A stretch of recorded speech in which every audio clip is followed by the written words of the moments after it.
All right, welcome to Flowers for Algernon Day 5. Let's start with a review of Day 4. Charlie did better with his psychological testing. Remember, he took the Rorschach ink blot test again and was kind of surprised at how different his perception of it was. He was able to find images in the pictures, in the ink blots, and did a fine job. The other thing that was major in Day 4 was the factory. Charlie was making improvements for how it was running. He got a bonus, but no one would talk to him. And then he goes into work one day and they had filled out a petition saying they didn't want him to work there anymore. 800 people, except one woman, didn't. So he was feeling pretty bummed out about that and pretty lonely. And then there was the love situation. Oh, there's the petition. But the love situation is that Charlie is now in love with Miss Kenyon. So they had a date and they had a nice talk, and he was like, "Oh, she's so beautiful. I never realized she was so beautiful." So that was exciting. And here we go with May 15th. Dr. Strauss is very angry at me for not having written any progress reports in 2 weeks. He is justified because the lab is now paying me a regular salary. I told him I was too busy thinking and reading. When I pointed out that writing was such a slow process that it makes me impatient with my poor handwriting, he suggested that I learn how to type. It's much easier to write now because I can type 75 words a minute. Dr. Strauss continually reminds me of the need to speak and write simply so that people will be able to understand me. I'll try to review all the things that happened to me during the last 2 weeks.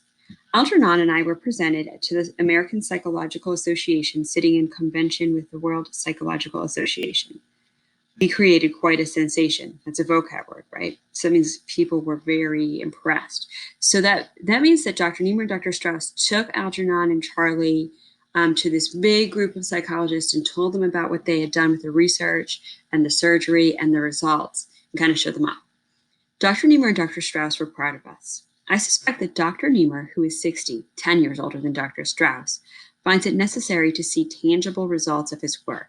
It means he wants to, you know the word tangible now, show off what he's done and not just be like, I know it's working. He wants other people to be like, good job. Undoubtedly the result of pressure by his wife, Mrs. Niemer. Contrary to my earlier impressions of him, I realize that Dr. Niemer is not at all a genius. He has a very good mind, but it struggles under the specter of self-doubt. That means he always is doubting himself. He wants people to take him for a genius. Therefore, it is important for him to feel that his work is accepted by the world. I believe that Dr. Niemer was afraid of further delay because he worried that someone else might make a discovery along these same lines and take the credit from him. Dr. Strauss, on the other hand, might be called a genius, although I feel that his areas of knowledge are too limited. He was educated in the tradition of narrow specialization. The broader aspects of background were neglected far more than necessary, even for a neurosurgeon. That means that Dr. Strauss really focused on learning stuff about being a neurosurgeon and kind of didn't learn a lot in other areas. I was shocked to learn that the only ancient languages he could read were Latin, Greek, and Hebrew, and that he knows almost nothing of mathematics beyond the elementary levels of the calculus of variations. When he admitted this to me, I found myself almost annoyed. It was as if he'd hidden this part of himself in order to deceive me, pretending, as do many people I've discovered, to be what he is not. No one I have ever known is what he appears to be on the surface. Now think about that for a second. Charlie is like dissing Dr. Strauss because Dr. Strauss can only read 3 ancient languages. How many ancient languages can you guys read? I can rap the Lord's Prayer in Greek, and that's about all I got. So none of us are geniuses here, I guess. Oh dear. Dr. Niemer appears to be uncomfortable around me. Sometimes when I try to talk to him, he just looks at me strangely and turns away. I was angry at first when Dr. Strauss told me that I was giving Dr. Niemer an inferiority complex. That means that Dr. Niemer feels like he's not smart enough when he's around Charlie now. I thought Dr. Strauss was mocking me, and I'm oversensitive at being made fun of. How was I to know that a highly respected psycho-experimentalist like Dr. Niemer was unacquainted with Hindustani and Chinese? Those are other languages that he's expecting these guys to know. It's absurd they don't know these languages when you consider the work that is being done in India and China today in this very field of study. I asked Dr. Strauss how Dr. Niemer could even refute You know what that means, right? Prove wrong. Rahajamadi's attack on his method of and results if Dr. Niemer couldn't even read them in the first place. The strange look on Dr. Strauss's face can only mean one of two things. Either he doesn't want to tell Niemer what they're saying in India, or else, and this worries me, Dr. Strauss doesn't know either. I must be careful to speak and write clearly and simply so that people won't laugh. That's so interesting. So Charlie used to have to try to struggle to understand what people were saying, and now he has to struggle to speak simply enough for people to understand him. Right, May 18th. I am very disturbed. I saw Miss Kenyon last night for the first time in over a week. I tried to avoid all discussions of intellectual concepts and to keep the conversation simple, on an everyday level, but she just stared at me blankly and asked me what I meant about the mathematical variance equivalent in Doberman's Fifth Concerto. You guys all understood that, right? No. When I tried to explain, she stopped me and laughed. I guess I got angry, but I suspect I'm approaching her at the wrong level. No matter what I try to discuss with her, I am unable to communicate. I must review Vorschat's equations on levels of semantic progression. So he can't really talk to Miss Kenyon, so he's going to read this book called Levels of Semantic Progression. The title alone needs tons of translating, so that is not going to help him speak to people simply. Charlie goes on to say, I find that I don't communicate with people much anymore. Thank God for books and music and things I can think about. I am alone in my apartment at Mrs. Flynn's boarding house most of the time and seldom speak to anyone. So he's circling back to that sense of loneliness and isolation that he has. And this time it's kind of the opposite. It's from being so intelligent. May 20th. I would not have noticed the new dishwasher, a boy of about 16, at the corner diner where I take my evening meals, if not for the incident of the broken dishes. They crashed to the floor, shattering and sending bits of white china under the tables. The boy stood there, dazed and frightened, holding the empty tray in his hand. The whistles and catcalls from the customers, the cries of, hey, there go the profits, and mazel tov! And well, he didn't work here very long, which invariably seemed to follow the breaking of glass or dishware in a public restaurant. All that seemed to confuse him. When the owner came to see what the excitement was about, the boy cowered as if he expected to be struck, and threw up his arms as if to ward off the blow. All right, you dope, shouted the owner. Don't just stand there, get a broom and sweep that mess up. A broom, you idiot. It's in the kitchen, sweep up all the pieces. The boy saw that he was not going to be punished. His frightened expression disappeared, and he smiled and hummed as he came back with a broom to sweep the floor.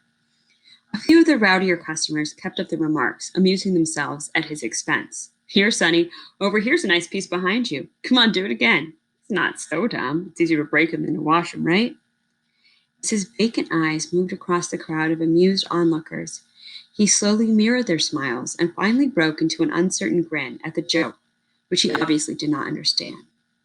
I felt sick inside as I looked at his dull, vacuous smile, the wide, bright eyes of a child. Uncertain but eager to please. They were laughing at him because he was mentally retarded. And I had been laughing at him too. Suddenly, I was furious at myself and all those who were smirking at him. I jumped up and shouted, Shut up! Leave him alone! It's not his fault that he can't understand. He can't help what he is, but for God's sake, he's still a human being. The room grew silent. I cursed myself for losing control and creating a scene. I tried not to look at the boy as I paid my check and walked out without touching my food. I felt ashamed for both of us.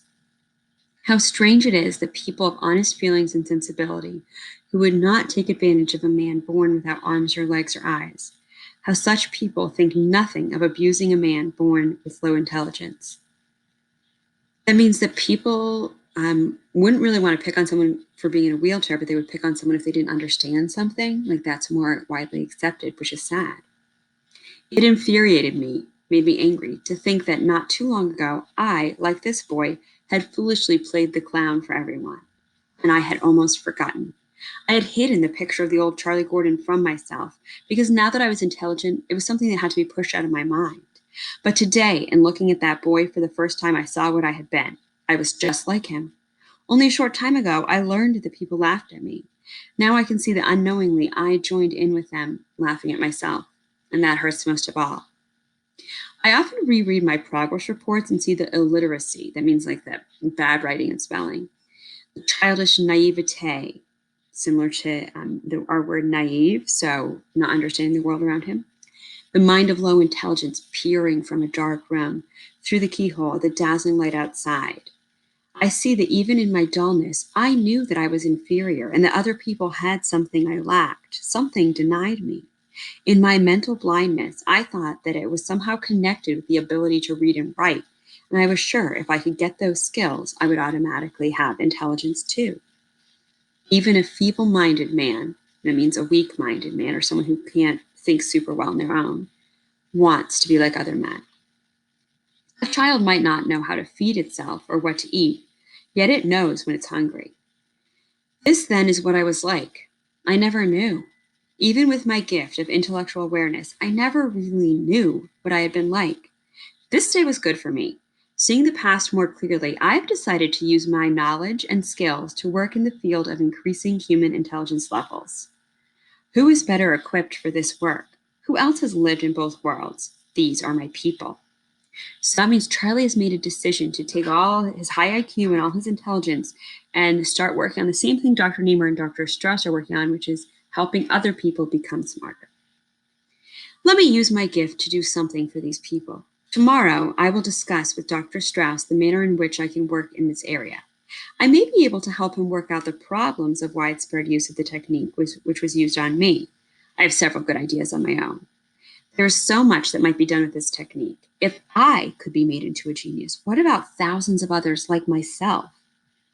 What fantastic levels might be achieved by using this technique on normal people, or even on geniuses? There are so many doors to open. I am impatient to begin. Progress Report 13th, May 23rd. It happened today. Algernon bit me. I visited the lab to see him, as I do occasionally, and when I took him out of his cage, he snapped at my hand. I put him back and watched him for a while. He was unusually disturbed and vicious. May 24th. Bert, who is in charge of the experimental animals, tells me that Algernon is changing. He is less cooperative, and he refuses to run the maze anymore. General motivation has decreased, and he hasn't been eating. Everyone is upset about what this may mean.